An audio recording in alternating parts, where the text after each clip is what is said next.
so in the laws of Yom Tov, page 264, Halacha 39. It is forbidden to extinguish a flame on Yom Tov. All right. 40. One may not extinguish a flame even to prevent the financial loss.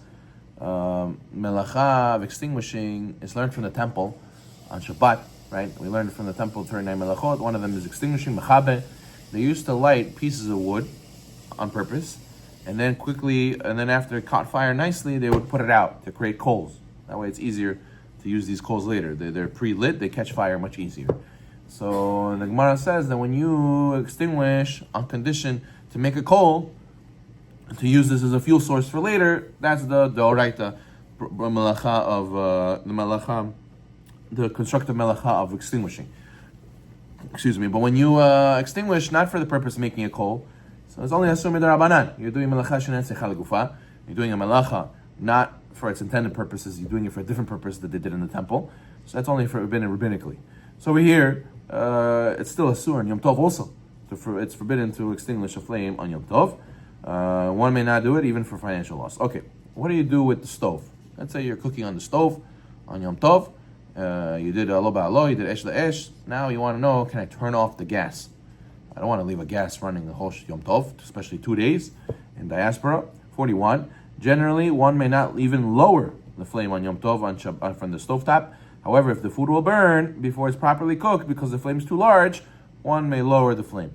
In such a situation, lowering the flame is considered a direct necessity for food preparation. But once you take the pot off, that's it. You can't turn it off. Even when the pot's on, you can't turn it off. Just take the pot off. That's the solution. You gotta leave the flame on low. If it's gonna burn, you could put the flame on low.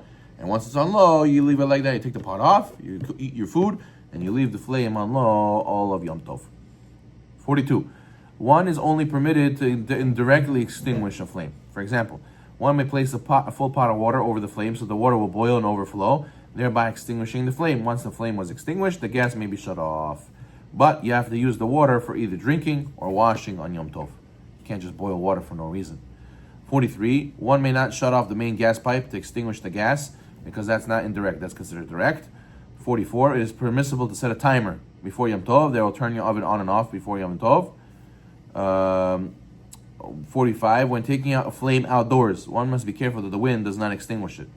When you take a fire and you don't cover it, and you go outside and the wind blows it away, you put the flame in the wind, so you cause it to go out. So you got to be careful not to let it go out. Still, that the Halacha says that you're not allowed to put a flame in a place where you know it's gonna go out. You got to protect it. Okay, 46. Oh, that's if you protect it and it still goes out, that's not your fault. But if you don't do due diligence, you just take it outside not caringly, so that's your fault. 46. It is forbidden to extinguish or lower the setting of an electric appliance or an electric light for any purpose. Okay, now we're going to do another little controversial halacha. Interesting halacha. Cooking for a non-Jew. 47. It's prohibited to perform any melacha specifically for a non-Jew on Yom Tov. One may not even add food for a non-Jew in a pot from which one is cooking for himself.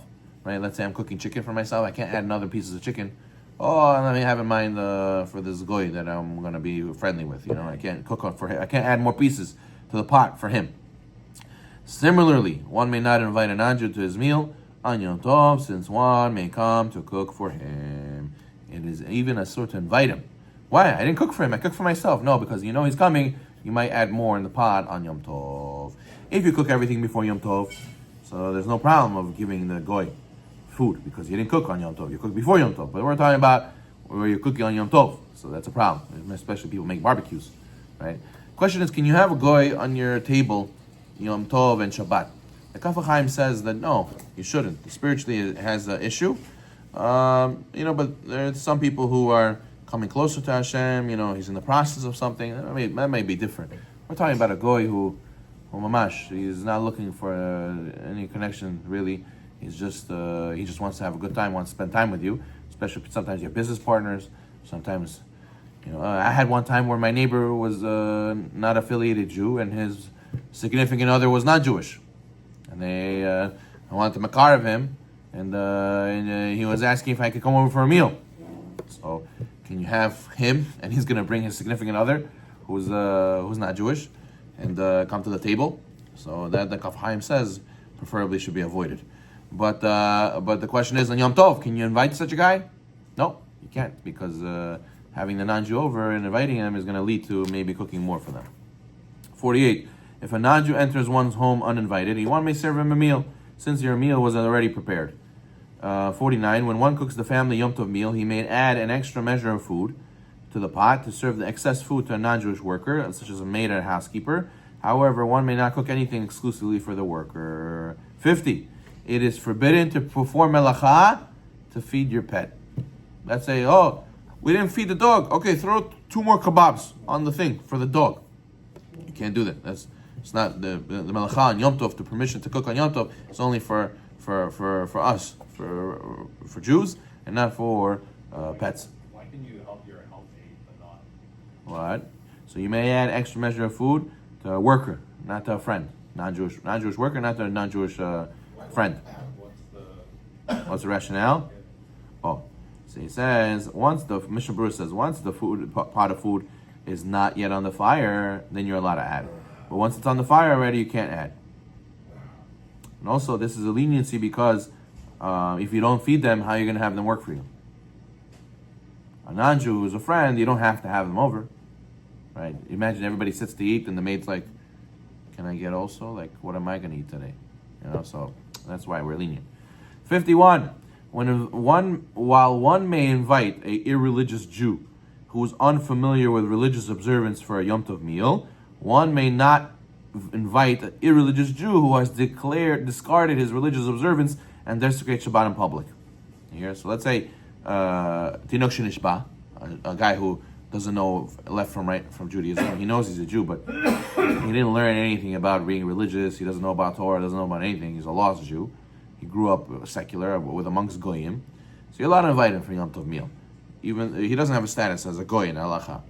But a person who discarded his religious observance, he grew up with the yeshivas around, with Torah around, with shuls around, his family's religious, and he decided to go off out of the fold. Such a person has a halachically status of a non-Jew in Halacha. So therefore, you're not allowed to cook for him on Yom Tov, and therefore, you should not invite him for your Yom Tov meal, just like by a Goy. What? Right. So you're right. So you should know that there's a prohibition to cook for him on Yom Tov, right? So if you cook everything before Yom Tov, then you don't have this issue. But now there's another prohibition in the Rabbanan that if you are cooking on Yom Tov, you're having a barbecue, and then you invite him to the meal, it will very likely lead that you'll cook for him. So therefore, the Chachamim even forbade that, right? So therefore, a person has to know that he's not supposed to invite such a person Yom Tov. If you want to invite him, cook everything before Yom Tov. And then, nevertheless, look at this. Nevertheless, if not, by not inviting him, let's say he doesn't live on his own. He's part of a family, right? He comes with a bunch of people. So if you're going to go invite all those people and say, no, you stay home. What is that? So he says, nevertheless, if by not inviting him, one will cause such a person to feel animosity towards religious Jews, then you can invite him.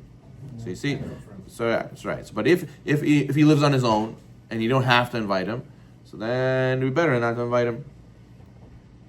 Okay. 52. A person who ate dairy may cook a meat dish for another Jew on Yom Tov, even though he cannot immediately take part of the dish.